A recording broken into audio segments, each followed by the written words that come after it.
Hi, welcome to our Take 5 lesson on trailer biosecurity, Part 1. A special thanks to our Take 5 sponsor, Neogen. One of the highest risks for disease spread is transport. Today we are going to create a trailer sanctuary by cleaning, disinfecting, and drying a trailer for livestock. I want to introduce you to a biosecurity expert, Dr. Andrea Pitkin from PIC. Well, hi, Dr. Pitkin. Hey, Sarah. Thanks for having me today. It's great to see you.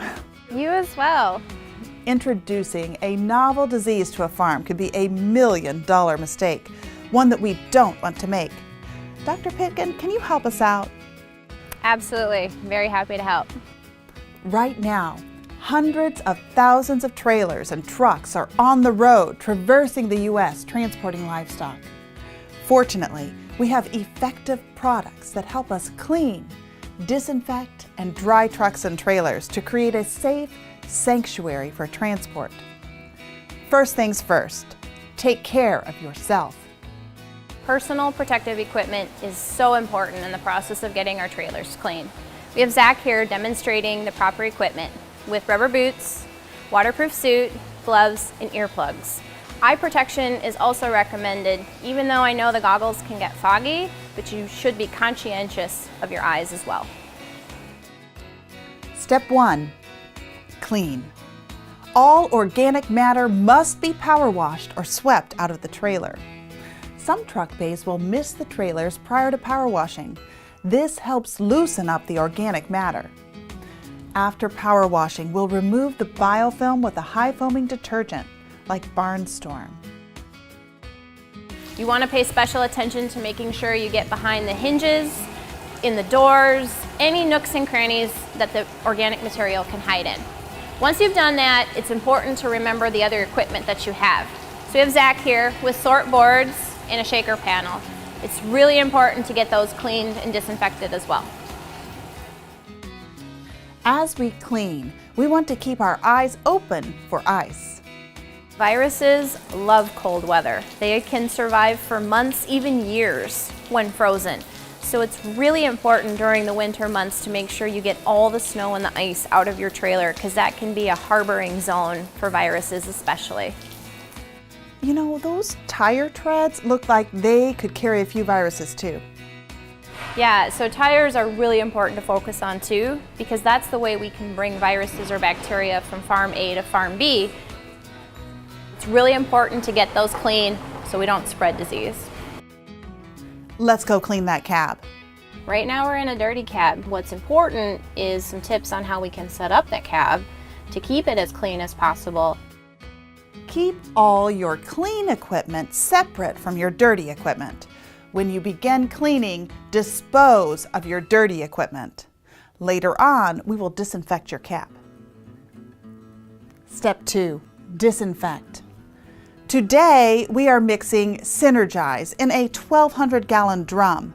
Mix no more than 1 ounce per gallon. This is more concentrated than the label, but we are applying to a wet surface. A good analogy for this situation is like the 3 little bears. We don't want it too hot, we don't want it too cold, we want it just right. If we over dilute our sample, there's not going to be enough disinfectant applied, and it's not going to get an adequate kill on the viruses or the bacteria that are there.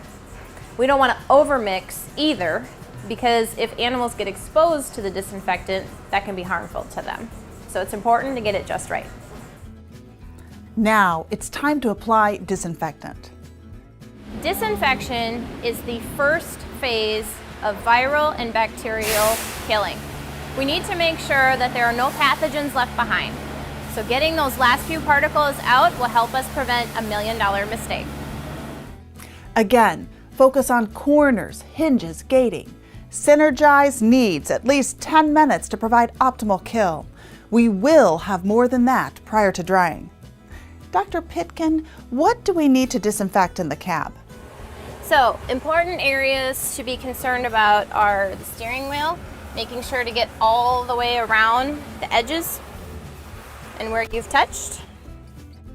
You know, those companion wipes look like they're working well. You can really see where you've already disinfected so you don't miss a spot. What else do we need to disinfect? The door handle, any type of grab bar on the door, shifter, call radio, and even certain parts on the dash, potentially the radio, brakes, and other surfaces. Being conscientious of disinfecting your floorboards and your pedals is a really important step to keeping your cab clean.